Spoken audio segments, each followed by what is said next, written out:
Salut à tous et à toutes, c'est un réel plaisir pour nous de vous retrouver à l'occasion de ce rendez-vous tour spécial que nous proposons sur votre petit écran. Il faut noter que ce rendez-vous se tient donc à l'occasion de ce séminaire à mi-parcours de Intergenre UEMOA.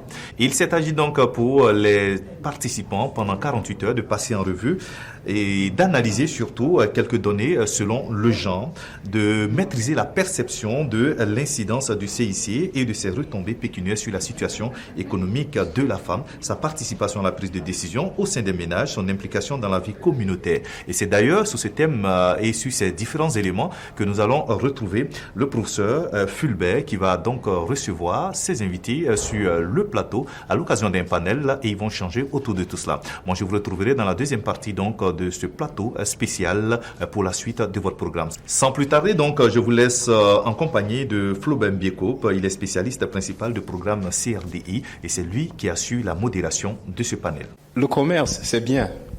Mais la question, c'est le commerce, c'est pour qui? Le commerce, c'est par qui? Et comme vous avez vu juste avant ce panel-ci, nos mamans ont très bien expliqué quels sont les enjeux.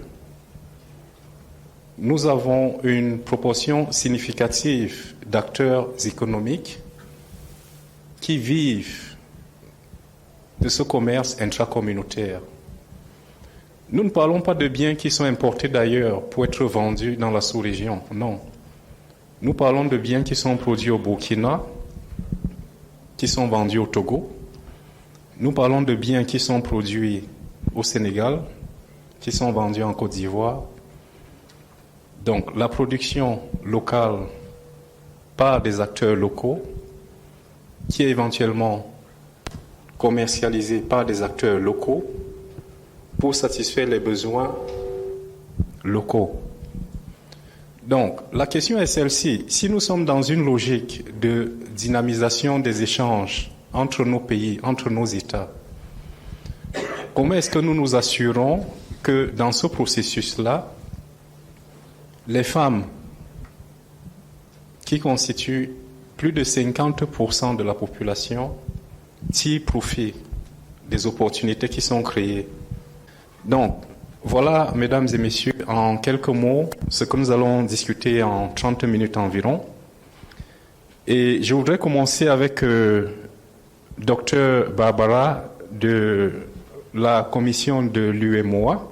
Dr Barbara, si vous voulez bien nous dire, en quelques mots, en quoi consiste votre travail en tant que directrice du genre et qu'est-ce que vous êtes en train d'essayer de faire pour améliorer la situation de ces femmes que nous avons entendues. J'aimerais d'abord commencer par féliciter le GRAD pour ce projet et pour les résultats auxquels ils sont parvenus, qui sont vraiment édifiants et qui pourront servir à nourrir les politiques publiques.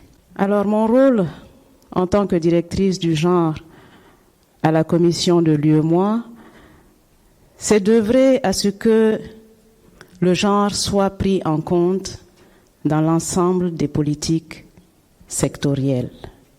L'UEMOA, comme vous le savez, regroupe 8 pays. Et dans chacun de ces pays, il est important que dans chaque secteur, on puisse identifier les problématiques sexo-spécifiques et y apporter des réponses. C'est la raison pour laquelle la stratégie genre de l'UEMOA qui a été adoptée par le Conseil des ministres en 2018 a comme axe principal l'institutionnalisation du genre dans les organes de l'UEMOA et dans les États membres. Ça, c'est le premier axe. Je vais y revenir. Et le second axe a attrait aux initiatives spécifiques axées sur les droits, la représentativité et l'autonomisation économique des femmes. Pour ce qui est de la question de l'institutionnalisation, comme je le disais, c'est de faire en sorte que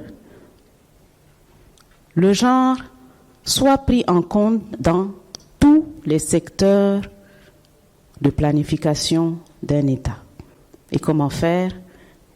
L'UEMOA s'attelle à donner des outils nécessaires pour cette prise en compte du genre dans l'ensemble des politiques. Et ce qui nous intéresse particulièrement ici, par exemple, ça va être le ministère en charge du commerce.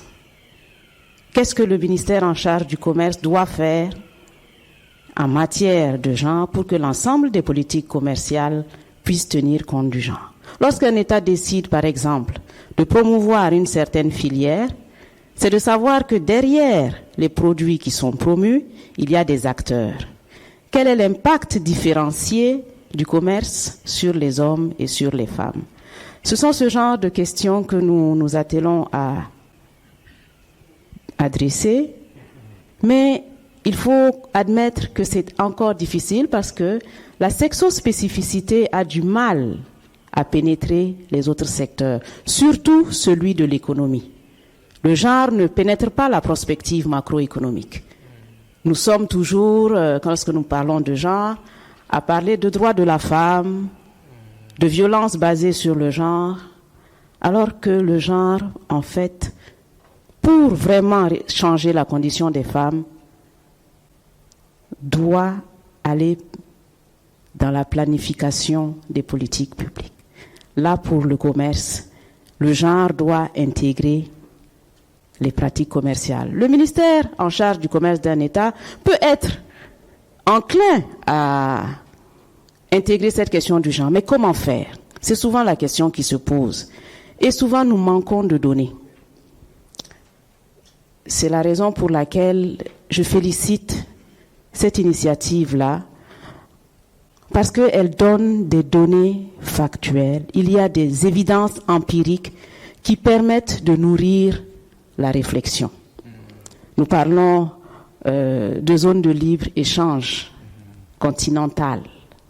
Est-ce que les échanges déjà au niveau régional sont à leur optimum?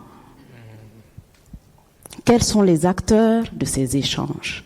On se rend compte, on le savait déjà, mais ici nous avons des chiffres qui montrent que le commerce transfrontalier est majoritairement quand même occupé par les femmes. Au niveau de la commission de l'UEMOA, nous avons un département du marché régional et du commerce. Et là, il y a un projet aussi de facilitation des échanges. Et c'est ce genre de données que nous avons eu aujourd'hui qui peut influencer la décision politique. En plus de ce que nous faisons comme action au niveau de notre axe 2, qui a attrait à l'autonomisation de la femme. La particularité de cette recherche-là, je suis moi-même chercheur, c'est d'avoir réussi à faire de la sexospécificité une variable de recherche. Et je crois que c'est ce qui manque dans l'ensemble de nos politiques publiques. Alors nous, dans la stratégie, nous avons décidé de mettre l'accent sur la recherche, créer la passerelle entre les praticiens du développement et le monde de la recherche, afin que les résultats de recherche puissent servir à l'élaboration des politiques publiques. Une autre chose qui est importante, mais qui est difficile à quantifier, c'est la question du travail non rémunéré. C'est-à-dire que dans l'économie, vous avez des productions marchandes, vous avez des productions non marchandes. Le travail non rémunéré, c'est dans l'ensemble, si vous voulez, les travaux domestiques auxquels les femmes sont soumises, mais pas seulement. Il y a certaines productions agricoles qui, malencontreusement, se retrouvent dans le travail non rémunéré. Mais ce poids, quel est l'impact de ce travail non rémunéré sur les activités des femmes? Ces commerçantes qui passent d'une frontière à l'autre, généralement, elles consacrent un certain temps aussi au travail non rémunéré. Et les politiques publiques doivent aussi adresser cette question-là pour libérer le potentiel des femmes. Bon, je vais me retourner vers l'audience pour leur demander s'ils ont des questions pour vous. Merci Madame la Directrice. Je suis Kologo Noël, étudiant à l'Université Nobel Zango de Koudougou, en économie Master 1. Ma question est la suivante.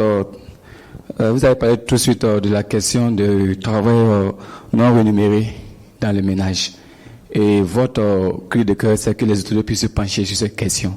Je voulais savoir pratiquement, quand on parlait de travail non numéré, bien vrai que c'est pris dans la comptabilité nationale, il faudrait diminuer ces travaux-là pour libérer ça aux hommes, ou bien c'est comment? Merci. Juste ma question. Avant d'en venir à votre réponse, je voudrais apporter une précision.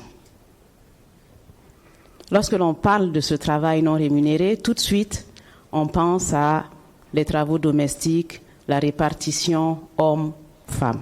Quand on parle, par exemple, du travail des femmes, on ne parle que des différences salariales, on parle des discriminations, mais à côté de ça, à l'ombre de cette production marchande, dans les ménages, il y a une masse importante de production aussi qui est faite. Et lorsque l'on dit que nous vivons avec 1 ou 2 dollars par jour, vous savez que ce n'est pas vrai.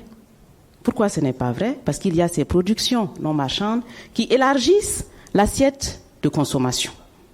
Je donne un exemple. Vous avez par exemple des gardes d'enfants. En Occident, c'est des services qui ont pénétré le marché. Les gardes d'enfants, le babysitting, ça coûte cher. Les gardes de personnes âgées, ça coûte cher. On fait ce travail-là, on rémunère quelqu'un, ça compte dans le PIB. Chez nous, le même travail est fait, on ne rémunère pas, parce que ce n'est pas dans notre culture, ce n'est pas dans nos usages, ça ne compte pas dans nos PIB. Alors que la politique économique est construite à partir de la production. Ça veut dire que nos productions que nous comptabilisons là ne sont pas très justes. Aller chercher de l'eau au puits, aller chercher du bois. Depuis 1993, le système de comptabilité nationale des Nations Unies considère ces activités comme des activités PIB. Le code par lequel on le comptabilise, c'est le même que celui du port du pétrole dans les pipelines.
Notre prochain panéliste sera le seul monsieur du panel.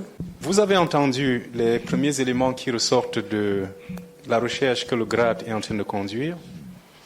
Vous avez entendu ce que nos mamans ont dit. Je ne vais pas les appeler des commerçantes, parce qu'avant d'être commerçantes, ce sont des mamans. Donc, vous êtes conscient des défis. Dites-nous, au niveau du ministère du Commerce, comment est-ce que vous abordez ces questions? Qu'est-ce que vous êtes en train de faire pour vous assurer que la promotion du commerce sous-régional puisse bénéficier pleinement à ces dames? Et avant peut-être de dire ce que nous faisons au niveau du ministère du Commerce, je voulais peut-être donner une petite anecdote sur l'intégration du genre dans les politiques et stratégies. Je me rappelle un de mes professeurs dans un institut, et il nous a parlé d'un projet routier. C'est-à-dire le projet, ils ont ficelé tout le projet et ils se sont rendus compte que le genre n'a pas été pris en compte. Et c'est lui qui nous racontait, hein, et donc il a dit que pour prendre en compte le genre, qu'ils ont simplement ajouté un paragraphe pour dire que la route sera empruntée par les femmes. Donc cela montre, c'est pour montrer la non-maîtrise des questions du genre. Et je fais peut-être une analogie avec les cellules genre qui sont mises au niveau des ministères. Peut-être que Madame reviendra là-dessus plus amplement, parce que j'ai eu à être rapporteur d'une des cellules au sein de notre ministère. Mais la problématique, c'est que ceux qui sont membres ne sont pas forcément sensibilisés à la hauteur de ce qui devait se faire pour intégrer effectivement les questions du genre dans les projets, programmes et politiques. Donc cela est un défi que nous devons relever. Donc déjà, s'outiller convenablement et ainsi pouvoir intégrer le genre dans les projets ou programmes. Il y a aussi le problème de disponibilité des données relatives au genre. Maintenant, en revenant sur ce que le ministère fait dans le cadre de la promotion du genre, et dans la promotion du genre au niveau du commerce intracommunautaire, il faut dire que, pour ne pas redire tout ce que M. le CET a déjà dit, je vais me focaliser sur un de vos résultats qui m'a beaucoup interpellé. C'est celui qui dit que les femmes sont plus... là, je me retrouve tout de suite. La création d'emplois féminins dans le secteur de transformation agroalimentaire. À notre niveau, nous avons élaboré une stratégie nationale de promotion des exportations qui rentre en droite ligne de cette vision du gouvernement de promouvoir le commerce intra-régional et même au-delà. Et dans cette stratégie nationale des exportations, de promotion des exportations, il a été identifié une dizaine de filières agroalimentaires, notamment les filières classiques, sésame, karité. Et pourquoi cela? Parce qu'on s'est rendu compte que, si vous prenez par exemple la filière karité, ça c'est pas, tout le monde le sait, la production, la transformation et la commercialisation est effectuée à environ 80 à 90% de femmes. Et justement, cette stratégie vise à aider ces femmes en les dotant des moyens techniques, des moyens financiers pour vraiment amorcer et vraiment soutenir cette exportation. Et cette stratégie vise à non seulement diversifier nos paniers au niveau des exportations et aussi conquérir les marchés et les maintenir en termes de compétitivité, qualité, prix. Donc, à ce niveau, il faut dire que nous menons aussi des activités d'appui. Nous soutenons les femmes et les petits commerçants, parce que les grands, eux, ils sont déjà à l'aise. Donc, nous les accompagnons de 3 ordres. D'abord, sur le plan technique. Nous essayons de les accompagner et les aider, par exemple, à participer aux foires ou aux activités de promotion, non seulement en interne, et aussi à l'externe. Et il y a une agence spécialisée pour cela, l'agence de promotion des exportations. Je me rappelle qu'en début de ce mois même, il y a une semaine, il y avait une activité à Genève sur la première journée mondiale du coton. Et tenez-vous bien, sur 3 exposants et stylistes des produits de transformation burkinabé, nous avons eu 2 femmes.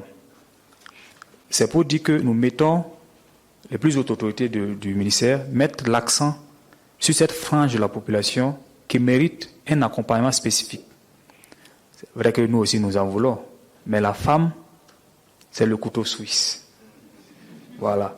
Donc nous faisons tout pour qu'elles aient la priorité de notre appui. Bien sûr, il reste toujours beaucoup de choses à faire et nous ne cesserons à travers nos activités à le faire.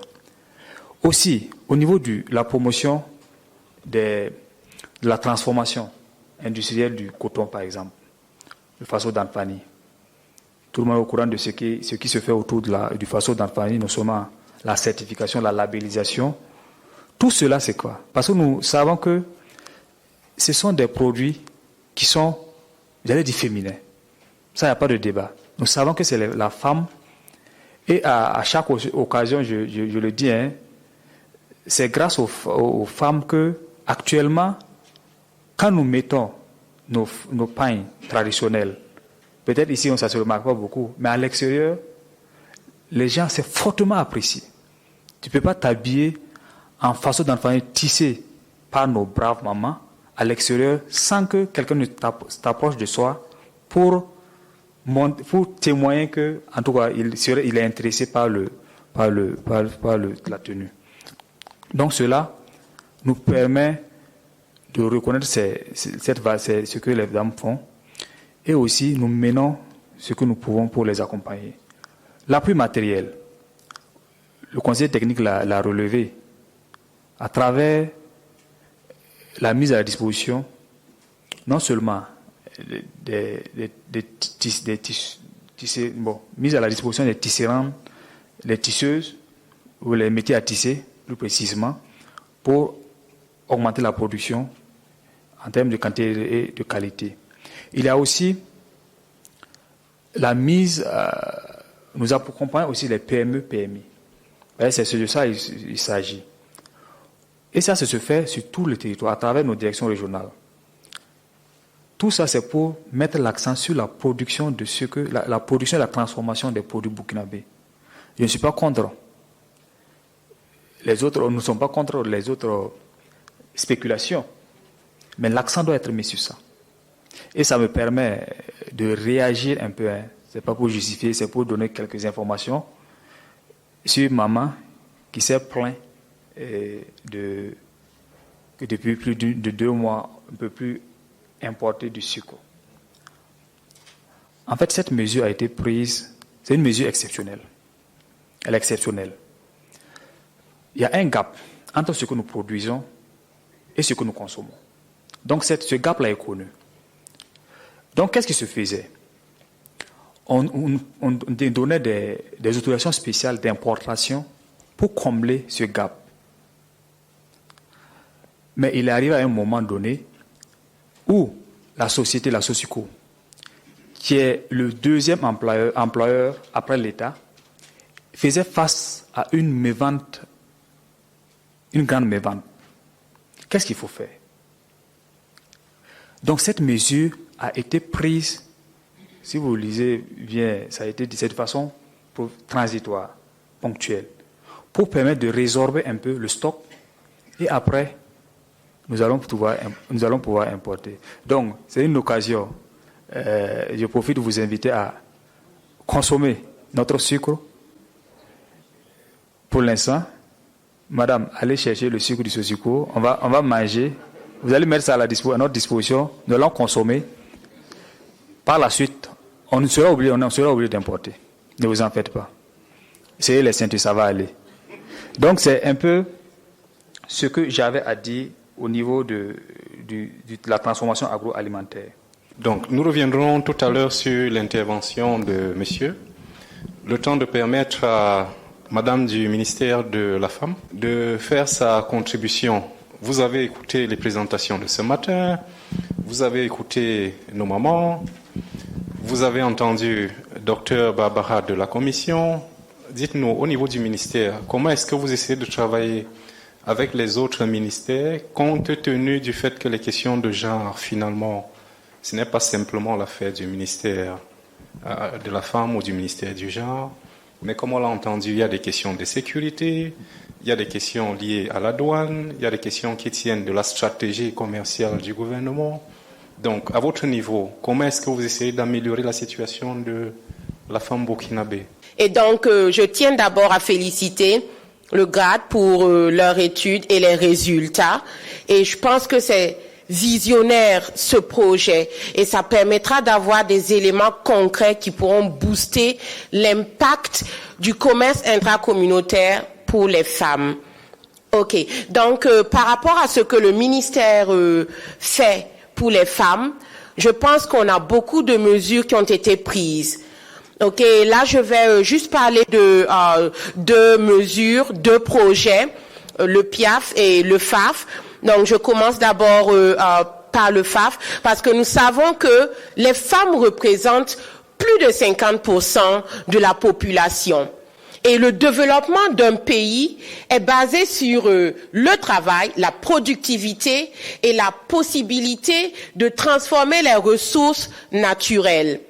Et les hommes, à eux seuls, les études ont montré, ne peuvent pas participer à pourvoir aux besoins de toute la population.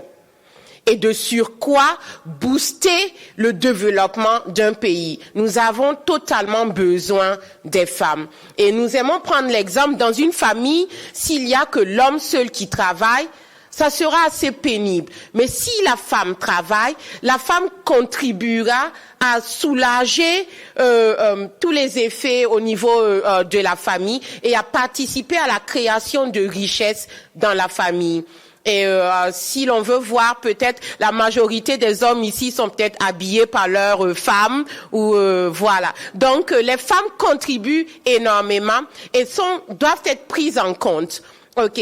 Donc par rapport au travail que le ministère fait, donc le problème du genre est transversal. Et comme vous l'avez dit, c'est pas seulement au niveau du ministère en charge de la femme. Dans tous les ministères, il y a des cellules genre. Et la vision du ministère, c'est dans ces cellules genre, que les agents du ministère soient représentés. Mon collègue disait tout à l'heure que souvent dans les ministères, ceux qui sont dans les cellules genre n'ont pas totalement cette capacité de clairvoyance au niveau du genre. Donc c'est une vision que le ministère a et nous allons certainement faire des pourparlers avec les autres ministères pour qu'il y ait toujours des éléments du ministère de la femme dans les différents ministères, dans le cadre de la cellule genre. Et je pense que ça se fait déjà au niveau du MINEFCID. Il y a des agents dans les autres ministères. Donc ça, c'est une vision pour nous, pour pouvoir booster et résoudre cette question genre. Et je reviens maintenant par rapport au FAF. C'est un fonds d'appui aux activités rémunératrices des femmes. Et au Burkina, nous avons environ 10 fonds de financement nationaux. Et le FAF, c'est le seul fonds qui finance uniquement que les femmes. Les autres fonds existent et donc financent les hommes et les femmes. Et on peut peut-être avoir des données, mais au niveau du FAF, c'est uniquement pour les femmes. Et la vision du ministère, avant, les crédits octroyés aux femmes, c'était allait de 50 000 et le maximum pour le groupement 2 millions. Et dans certaines provinces, peut-être comme à Tinkodogo ou ailleurs, Saint-Cancé, on ne pouvait pas octroyer les crédits aux individuels. C'était uniquement les groupements. Mais la vision maintenant au ministère et la vision du FAF, on a ouvert ces crédits à toutes les femmes. Ok, donc que ce soit les groupements ou les groupes solidaires. Les groupes solidaires, c'est 3 à 6 femmes qui se mettent ensemble pour travailler, ou bien les individuels. Ok, donc et les montants aussi ont augmenté. Et tout cela montre ce que le ministère en charge de la femme fait pour les femmes. Avant, comme je disais, le maximum c'est 2 millions, mais maintenant pour le groupement, c'est 10 millions. OK? Et pour les individuels, pour un premier crédit, si vous avez vraiment une entreprise bien solide, un salon de coiffure ou bien une boutique et vous employez quelques personnes, pour un premier crédit, vous pouvez déjà prendre à hauteur de 1 million. Et avec le renouvellement, 3 millions. Il faut noter que le FAF se veut être un tremplin pour les femmes vers les institutions financières. Donc, nous voulons accompagner les femmes, qu'elles commencent peut-être à 50 000, qu'elles grandissent et qu'un jour, elles veuillent vouloir prendre pour crédit 50 millions, par exemple. Et si 50 millions, le FAF, nous sommes limités à 10 millions, mais nous pensons mettre en place un fonds de garantie. Et ça, c'est déjà en pourparlers. Et ce fonds de garantie va permettre aux femmes qui veulent 50 millions de pouvoir aller vers les institutions bancaires. Et le FAF pourra se porter garantie au garant. On pourra dire que ces femmes ont eu à prendre des crédits, ont toujours remboursé et leur activité a impacté leur entourage. Donc, les banques peuvent les prendre. Et lorsque la banque demande les garanties, donc nous allons pouvoir utiliser le fonds de garantie pour cela. Donc, tout cela, c'est autant de mesures prises pour accompagner les femmes. Et beaucoup des femmes qui reçoivent des crédits FAF lors de nos tournées font du commerce et vont vers d'autres villes. Nous avons le témoignage de Madame Nion, elle est à Pau et elle va vers le Ghana pour acheter des chaussures et revenir vendre cela dans sa zone. Et je note que c'est une dame de 72 ans, une brave dame de 72 ans, et elle dit que ce commerce intracommunautaire lui a permis de s'occuper d'elle-même. C'est une veuve qui vit avec son fils et sa belle-fille. Et le fait que, c'était seulement le monsieur qui travaillait, il y avait beaucoup de difficultés. Mais lorsqu'elle a commencé son commerce de chaussures entre ce pays, le Ghana et le Burkina, elle est arrivée à pouvoir à ses propres besoins. Donc, c'est d'autant de témoignages d'actions que le ministère encourage. Il y a aussi le programme intégré d'autonomisation de la femme, PIAF, et qui va mettre en relation, qui permet aux femmes de Burkina et de la Côte d'Ivoire d'avoir des crédits pour leurs activités génératrices de revenus. Et l'idée, c'est pas seulement juste d'octroyer les crédits à ces femmes, mais c'est de permettre à ces femmes d'interchanger leurs produits, de pouvoir aller en Côte d'Ivoire pour vendre leurs produits, et puis celles de la Côte d'Ivoire peuvent facilement venir aussi au Burkina. Donc c'est un programme très important qui tient à cœur à Madame la ministre et au gouvernement. Donc nous sommes en train de mettre cela en place. Quand même. Donc jusqu'ici, ce qui ressort des discussions, cela me semble assez clair. Je ne voudrais pas reprendre l'analogie du couture suisse. Je voudrais plutôt prendre l'analogie de l'être humain. Nous avons 2 pieds, le pied gauche, le pied droit. Mais si vous avez 2 pieds, pourquoi vous tenez à marcher sur un pied? Ceci étant, s'il y a des questions pour nos panélistes, je vois une question. Bonjour, mesdames et messieurs.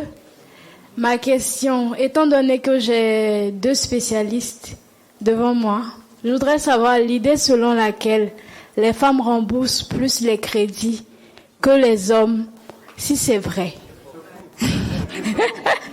Étant donné que vous êtes dans le domaine, je veux savoir si c'est vrai et avoir la force pour le dire dehors aussi. Merci.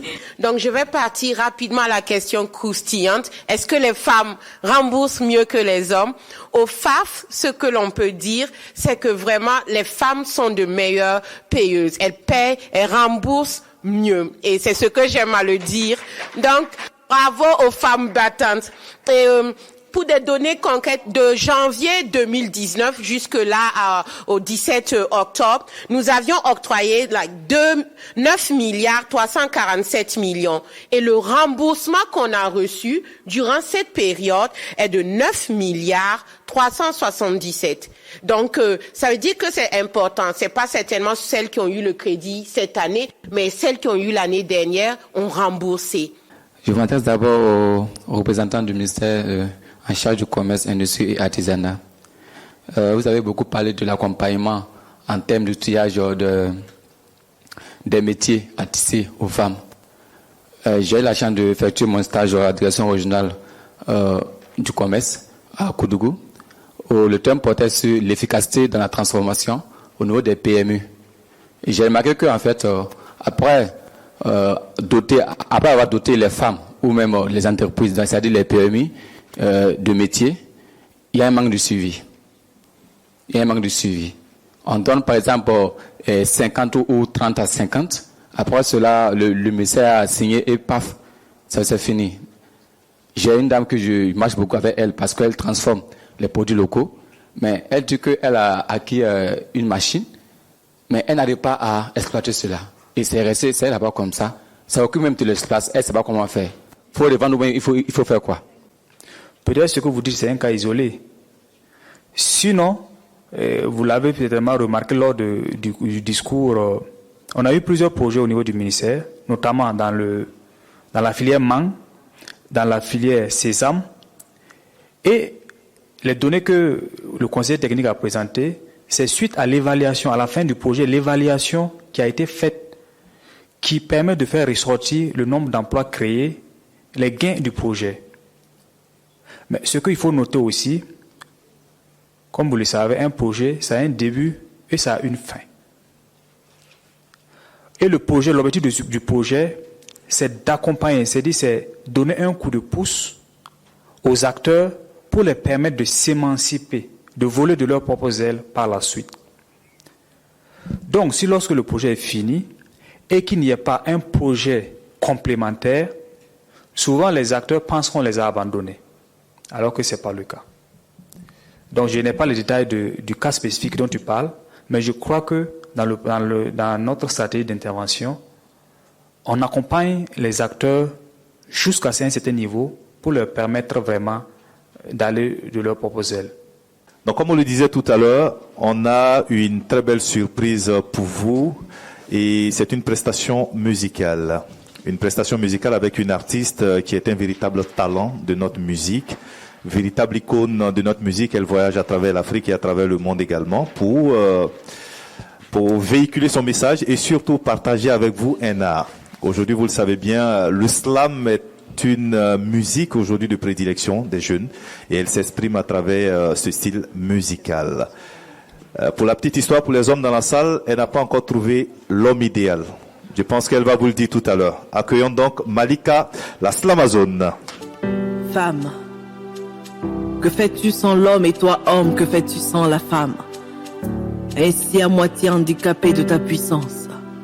L'équité, l'égalité, la complémentarité, ce sont là les fondations de votre humanité, de votre surpuissance. Dans un passé récent, nous parlions du genre et du développement. Nous parlions de la femme, de l'homme, de la complémentarité pour le changement. Quelques symptômes éliminés sur le chemin, mais les faits, eux, nous condamnent ensemble par rapport à nos propres comportements. Car c'est ensemble, seulement ensemble que nous pouvons créer plus de richesses à partager de manière équitable. C'est ensemble et sur un pied d'égalité que nous pouvons réaliser le potentiel de tous les genres au niveau individuel, sociétal et communautaire. Mais prendre les bonnes décisions implique de disposer de matières exploitables. Pas de panique, non. C'est la mission du GRAD Burkina, livrer des données fiables. Aujourd'hui, il est vrai que l'égalité des sexes est devenue une mode, une chanson. Mais pourquoi l'écho de la condition féminine continue de donner un autre son?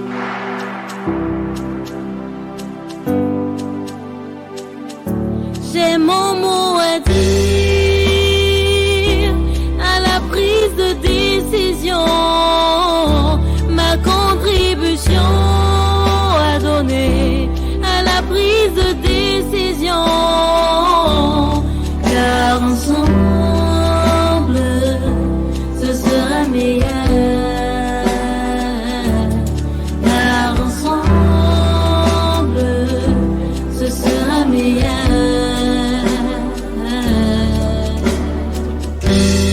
Avec l'UEMOA, le commerce intracommunautaire se libère des bordures.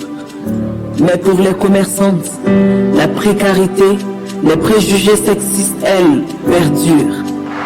Un véritable changement s'impose donc à tous les niveaux, en commençant par nos propres pensées. Un changement de structure.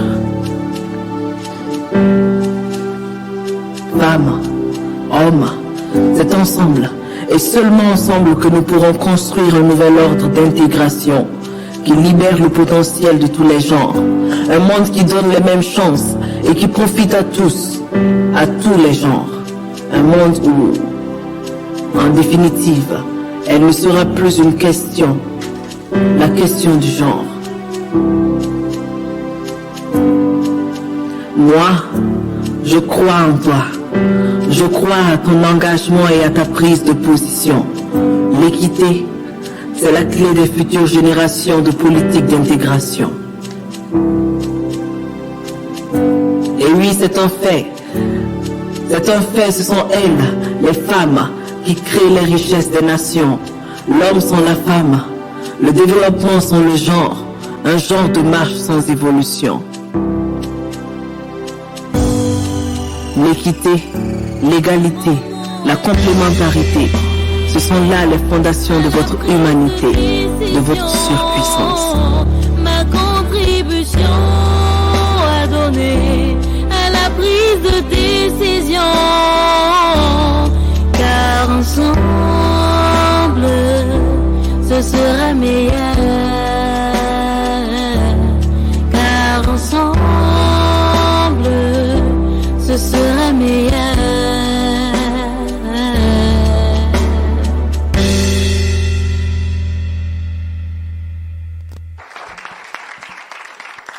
Malika. Alors, juste après la prestation musicale de Malika, nous allons à présent inviter le docteur Lonkwandé qui va nous rejoindre pour nous parler d'un prix et surtout remettre ce prix. On va juste remettre un prix que nous avons décidé de lancer pour encourager en fait l'utilisation de ce que nous appelons les évidences ou les données dans la formulation de politique. Et dans ce sens, nous nous sommes dit, il faut déjà communiquer sur ces données-là. Et généralement, les chercheurs ont des équations, des tableaux, des images difficiles à lire, etc. Donc il faut que les utilisateurs qui n'ont pas forcément besoin de nos X carrés ou des indices 2 puissent facilement comprendre ce qu'on est en train d'écrire. Donc on a fait un concours pour demander aux infographes donc de reproduire, de reprendre les données que nous avons sorties et d'en faire donc de l'infographie pour montrer un peu les tendances, les proportions, etc. de façon très très simple à comprendre. Alors, nous avons retenu un seul prix. Non seulement il est exceptionnel, mais en fait il est au-delà de ce qu'on voulait. Parce que nous on avait demandé des images que l'on peut afficher ou faire paraître de façon très simple avec des dessins de femmes et tout. Il en a fait carrément une vidéo. Et donc je vais demander à Dr Flaubert de venir et puis monsieur le représentant du allez-y sur le podium, du ministère du Commerce également de nous rejoindre. En fait, je voulais demander à la représentante de l'Agence de la promotion des exportations de nous accompagner une fois de plus sur le podium pour qu'ensemble vous remettez ce prix-là. Voilà, là on va appeler Zebango Laure, si je ne me trompe pas, pour recevoir ce prix de départ. Comme je l'ai dit, nous le formulons pour encourager l'usage des données. Hein. Et là, il y a des gens qui savent le faire avec des dessins pour qu'on puisse les lire très très facilement.